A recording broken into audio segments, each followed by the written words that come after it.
નમસ્કાર ખેડૂત ભાઈઓ, અત્યારે આપણે હવે આવ્યા છે એક ખેડૂત ભાઈને અહીંયા મળવા. તો બા તમારું ગામ કયું છે? અમારું ગામ લુદ્રા છે. લુદ્રા. અને તાલુકો? તાલુકો દિયોદર છે. જિલ્લો? જિલ્લો બનાસકાંઠા. બનાસકાંઠા. તમારું નામ પૂરું બોલજો. મારું નામ પૈસાભાઈ પેટાભાઈ પ્રજાપતિ, ગામ લુદ્રા. તો તમે આમાં ખાતર આપણે જે ગ્રીન ઇન્ડિયા ઓર્ગેનિક કેટલી થેલી વાપર્યું હતું એની અંદર? આમાં 4 થેલી વાપર્યું છે. 2.5 વીઘા. 2.5 વીઘામાં 4 થેલી વાપર્યું છે. તો મિત્રો હું આ વિડીયો ફેરવું છું તો તમે જોઈ લો. આ ઘઉં સારા છે. ઘઉં સારા છે. અને પહેલાં કોઈ વાપર્યું તો આપણે?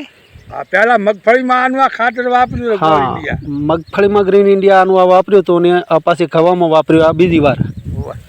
તો મિત્રો જોઈ શકો છો કે આ 100 ગ્રામનું તમને વિડીયો ફેરવી અને બતાવું. આ ઘઉં પાકમાં કેવા છે? પાકમાં આમ કંઈક સારા છે. તમે કોહણું જુઓ કે? હા, પાકમાં કોહણું એટલે તમે જુઓ તો એકદમ કોઈ પણ કોહણું એવું નથી નજળું હોય એવું. હા, તમે જુઓ, દોણો જુઓ. હા, દોણો જુઓ. હા, હું કાઢી આલો, દોણો જુઓ. હા, પાચા છે જબર.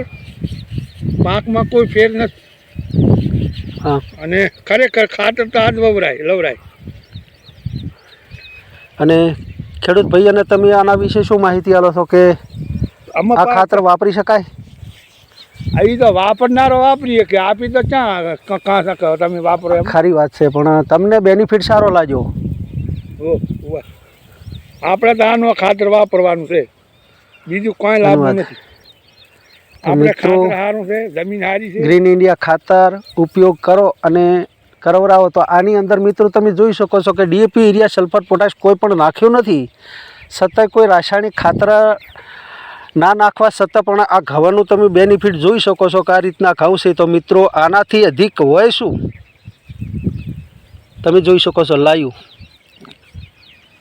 આ ઘઉંની અંદર વધ્યા પણ સારા થઈ. ના, વધ્યા સારા, વધ્યા જોરદાર થઈ. જબર વધ્યા છે, પણ પાકમાં સારા થઈ. આ શું કહું વધ્યો કારણ એનું આપો કર્યો. બતાવજો તોણા. હા, ચાલે. એ તો હજી દોણા છે ને, જુઓ પૂરેપૂરા નથી આવ્યા પણ મૂલ્ય સરસ સરસ, જોરદાર જોરદાર. એમાં ફોટો પાડો તો સરસ.